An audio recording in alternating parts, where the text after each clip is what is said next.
Welcome to the Think Small podcast, where we spotlight bold moves, smart minds, and the small businesses redefining what's possible. Today's guest is someone who's been ahead of the curve since before most of us even knew what curve we were on. Alan, the founder of Applied Direct Services, brings over 30 years of experience and passion for innovation that's nothing short of contagious. He's a self-proclaimed optimist and a guru of all things AI, and he's here using the expertise to help businesses unlock real-world results with cutting-edge technology. From demystifying artificial intelligence to building practical solutions that serve people, not just data, Alan is showing that you don't have to be a tech giant to make big waves. Alan, welcome to the podcast. Thank you. You may call it Think Small, but, neutrinos and quarks and, strings and the ground state and the Higgs boson, they're all very small. Powerful, though. So the first question, and I was talking with my team on this, that comes to my mind is you say Right. You have 30 years of AI experience. Right. And like I said in the intro there, you were ahead of the curve before we knew we were on a curve, right? So what does it mean to have 30 years? What is the origins of this AI monster that we live with now? My original reason for getting into AI, Alex, is that I was looking for a way to compete. The issue is I wanted to compete with small or no teams with very, very large tech groups that have deep pockets and vast resources. The only way to do that is to go lights out JIT and be using AI. Now, today, we're using basically generative AI, but I went all the way back to the rule-based era and dealt with, by the way, neural nets back around 1989. So it was a long, long time ago. But, the bottom line is it's possible to have expertise embedded so that when you walk into a room with your phone, you're walking in with a team of experts. Yeah, I was discussing with my my team this morning about how rare it is for me now to make any type of important decision without first consulting an AI bot, right? I'm asking, hey, is this a good decision? Help me weigh out my options. And it gives me a very concise argument about which way I should go with it. Absolutely. So I think that's a view that you have, is that it's a very powerful tool.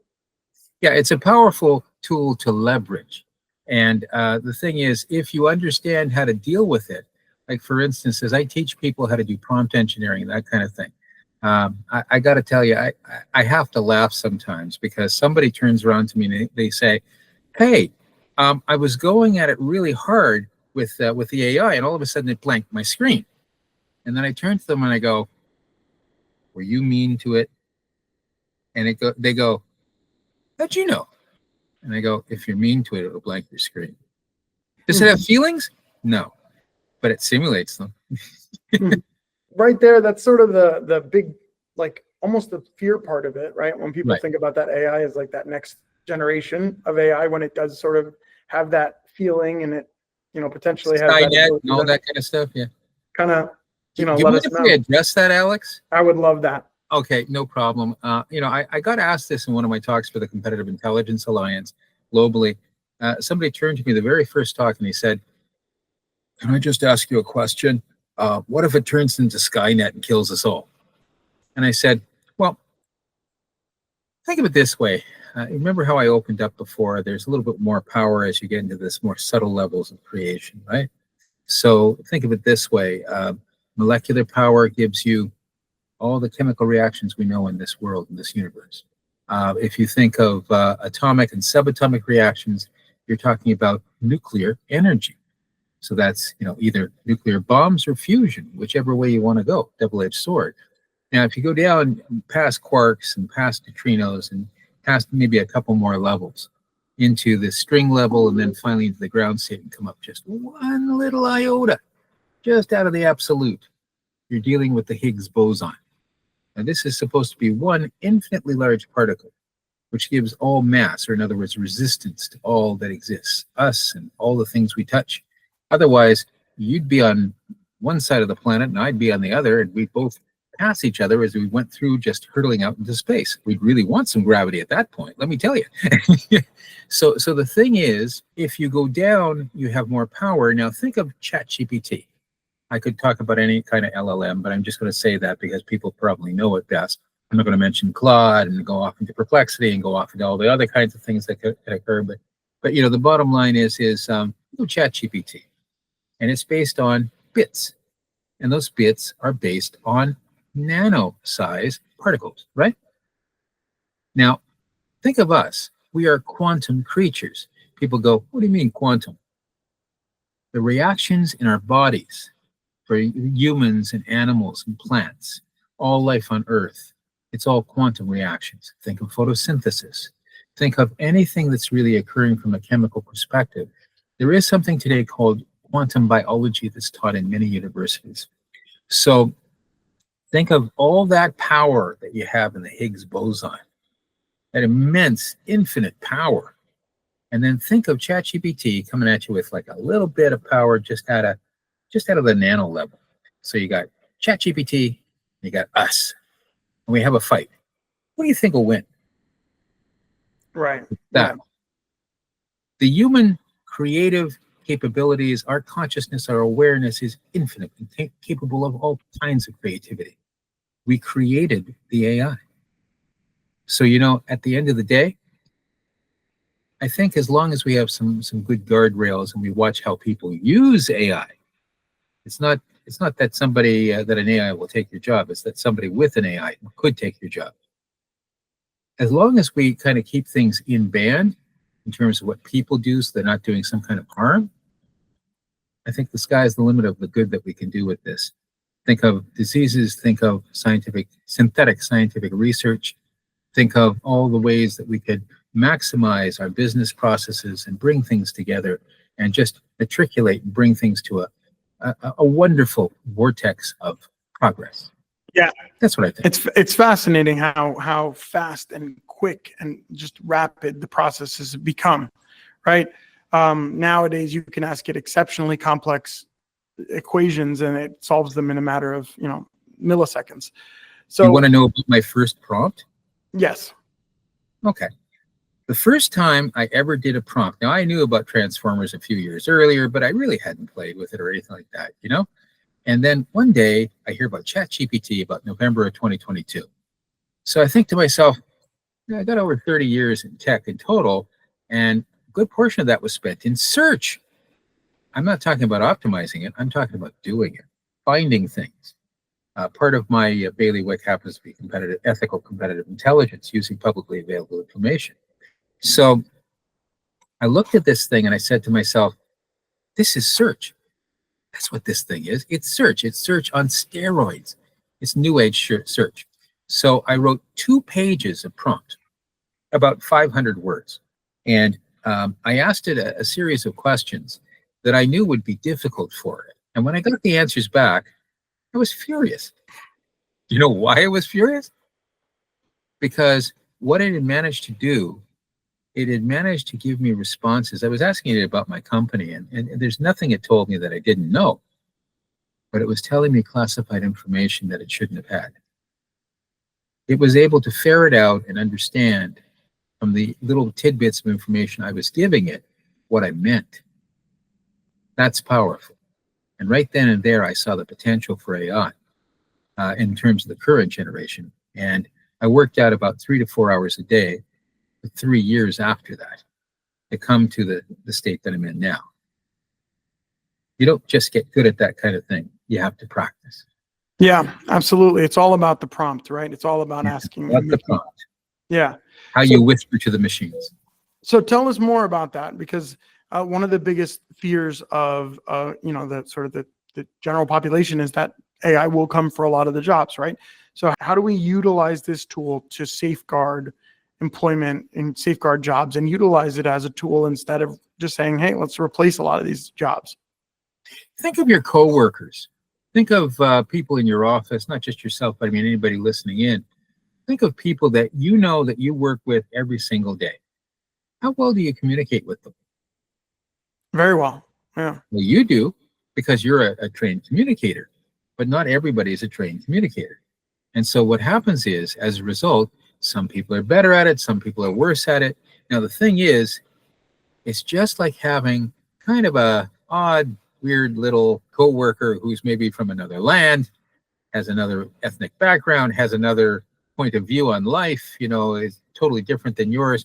And they really don't understand what you're talking about. So you really have to lay it out in some very fine detail.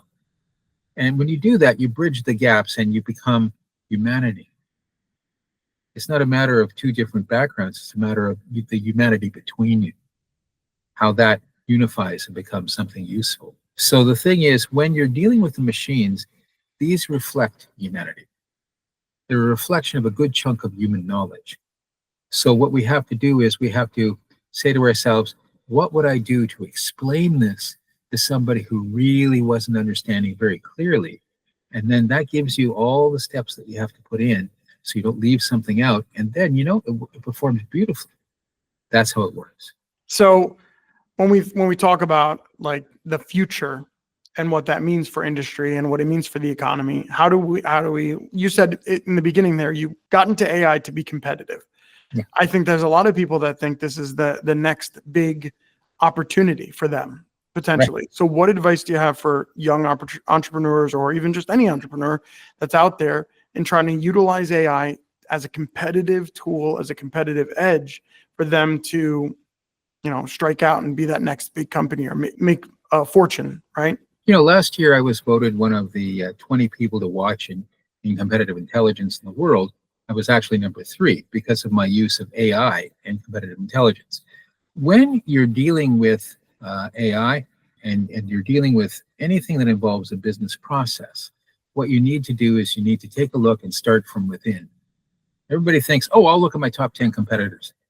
That is the worst way to fail at understanding how to use AI when you're dealing with competitive intelligence. The first thing you need to do is understand your own business processes and what you're trying to accomplish.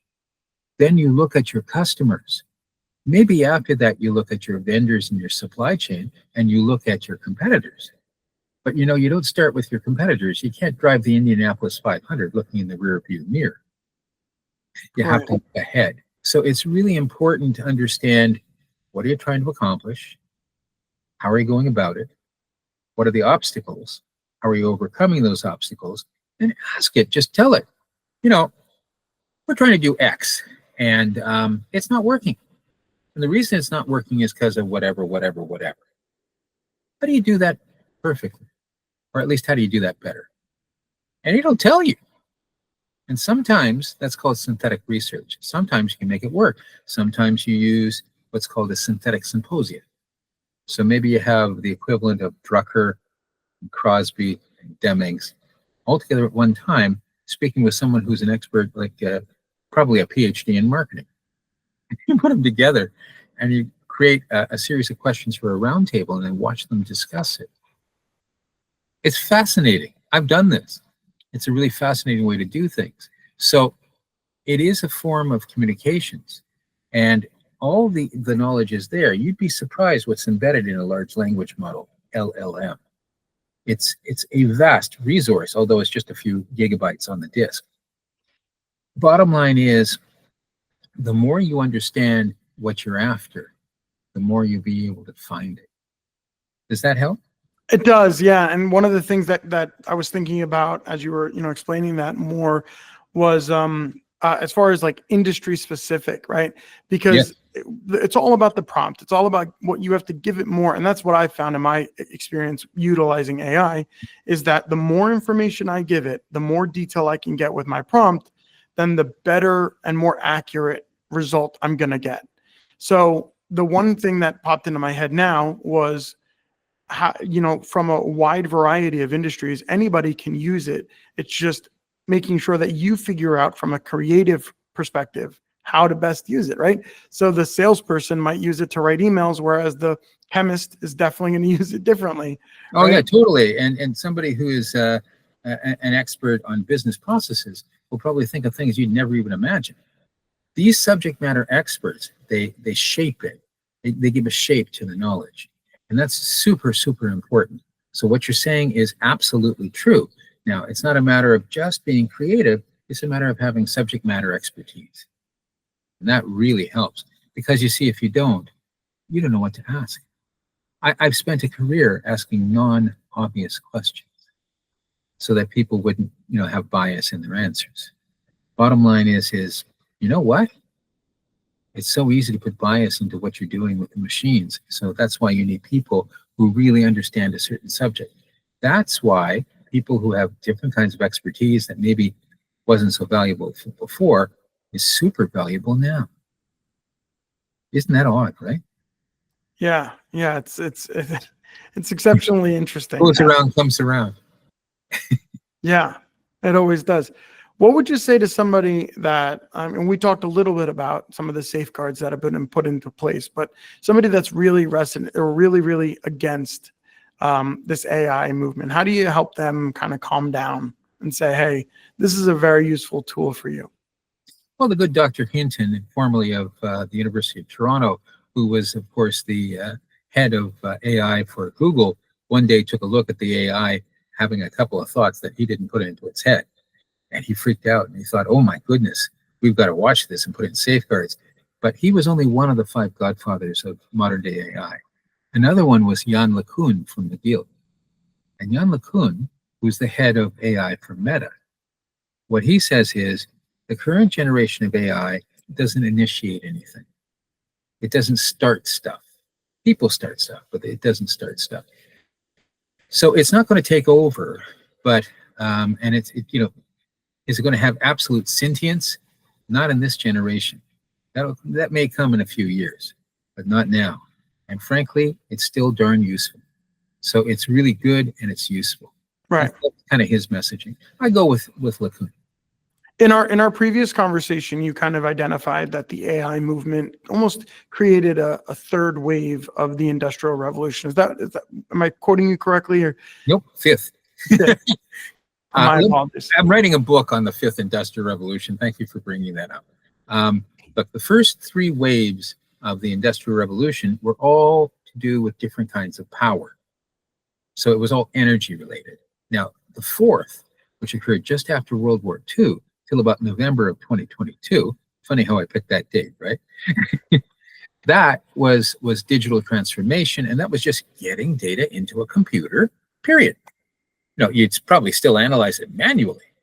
Now, when you have the 5th Industrial Revolution, the rise of AI, what do you have? You have something that's real-time, holistic, all-encompassing in its knowledge. So it's looking at everything all at one time. And its whole goal is to reduce risk so you can democratize success. So what I've been doing is I've been looking at that in terms of 25 vertical markets to see exactly how that would occur and what that means. And I'm also going to be starting a podcast on that as well, by the way. So the bottom line is in the current Industrial Revolution, the 5 IR, one more thing, if you take a 4 IR company and they're doing it manually, even though they got the data in the computers, and they come up against a 5 IR company, who do you think will win? Yeah, it's that AI hands down, right? I mean, total, absolute. I mean, the bottom line is if you've got all this coordination capability, it's removing the drudgery of all that hard work so that humans can be more creative and deal with higher level things that have far more power. Now, if you've got people that are not as empowered and you don't have as much power coordinating it, that's a problem. Really interesting to think about not only the individual application of it of AI, but also on that business level, right? Yeah. From all perspectives. If you keep on going about business, I mean, that's no, that's what we're here to talk about. I mean, it's what I think about. It's what I do. Yeah. Right, and that's the that's the point of this whole podcast, is to discuss the advantages that an AI or that we have all types of guests on our podcast talking about the different strategies and things that they're doing differently and as a resource to the listeners, right? So to have you on and discussing AI is I'm sure there's somebody out there that's listening to this thinking, all right, I'm ready to get to the computer and figure it out. If you had somebody that was brand new and they're using it for their business, what's some recommendations on how they can, first start scratching the surface on implementing AI in their business? This is going to sound funny, but ask it simple questions. Questions you know the answers to. See if it's smart enough to get the answers. And when it is, start giving it more difficult questions. Now play a little game, gamify it. Turn around and say to yourself, wait a minute, how far can I go with this thing? Just play with it, maybe for a few hours or days or weeks or months, as you can, not all the time, as you can. It doesn't have to be an addiction. It just has to be something cool that you use that's to leverage. And then after a period of time, you begin to find that you're not looking at it the same way. You're saying to yourself, wait a minute, I had this problem at work the other day, and it's really, really noxious. I don't know how I could possibly solve this. And then you begin to describe it, and you say to the thing, I don't know how to describe this to you. Can I just tell you what I know? Can you help me figure it out? And I'll go, sure. I had a problem that was a killer problem. It was a developmental problem that was very difficult indeed. So I turned to the machine and I said, I don't know how to prompt you on this. Can you please help me? I'm in a bit of a bind. And it said, sure. And I told it what I knew. And then it said, here's the prompt. And then I put in the prompt and it did it. That's wild. Hyper prompting. Yeah, you don't just go with the prompt. You set some a prioris in the first place. You can do it. The bottom line is that's a more sophisticated approach. All this stuff with somebody saying, well, I've got one line and that's it. And this is how you're going to do it. It's not one line. It's a conversation. Yeah. I recently discovered a podcast from somebody in my network that they have a podcast where the co-host is the AI, right? So he's having a natural and open conversation with an AI. And it's interesting how it'll even interrupt him. It'll say, hey, that was an interesting thought. And then it plays co-host very well. Vocally, it's got a voice. Yeah. And, really cool. And it's just chatting with him. And it's very cool to see. You're right. 100% on point. It's all a conversation. And I've noticed that as well. It always ends that prompt or ends the answer with, did that make sense? Or how can, do you want me to make it, do you want me to make you, do you want me to set this up for you? Would you want me to show you an example? I can give you a file for download. Is that good? Do you want that? Yeah. And it's going to help, it's got the right instincts. Yeah, it's pretty interesting. One of the things that pops into my head is about which AI is the one to use, right? I mean, there's a lot of different, different operators out there. There's a lot of different AI companies out there. Which one is potentially the safest with data? That's probably something that people are thinking. And then which one is the most potentially accurate or has the largest data library to tap into? Couple of things. First of all, I lead an interdisciplinary AI community. And when people don't know what to do, you can always get in touch. So please give them my contact info. But second of all, let's take a look at different AIs. First of all, where is GPT right now? With the impending release, some people say in August of GPT-5, it's at 4.1 right now. It'll probably be king of the hill. No two ways about it. But you're doing this with a lot of tokens, and the whole thing with the tokens is it's really a little bit more expensive than running an LLM locally. To run an LLM locally, large language model, you need to know what you're doing and how to secure it and how to deal with it in ways that basically keep things safe and in band. So it takes a little expertise. It's called LLM operations or LLM ops. I would say that both GPT, to a lesser extent Claude, are very powerful. But there's some great LLMs out there. There's, for instance, Mistral from Europe. There's certainly Meta's version of it, Llama. And you might be surprised when I say this, but there's something called IBM Granite. Is it Granite? I think it's Granite. Could be wrong. If I am, my apologies.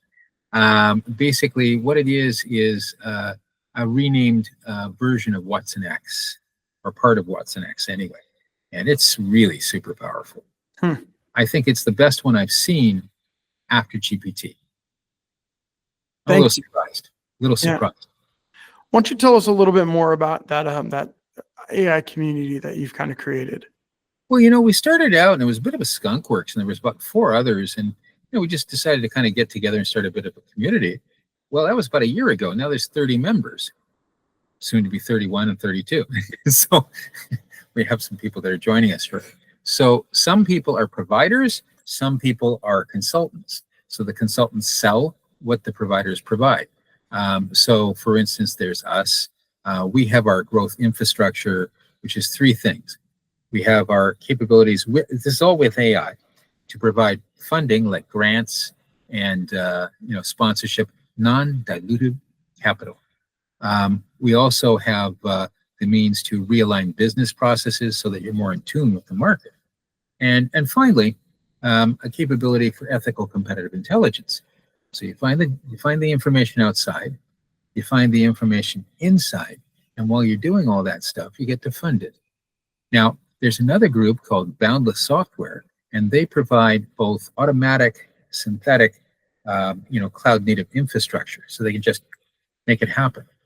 The other thing is the automatic middleware. By the way, that tool was called Switchblade.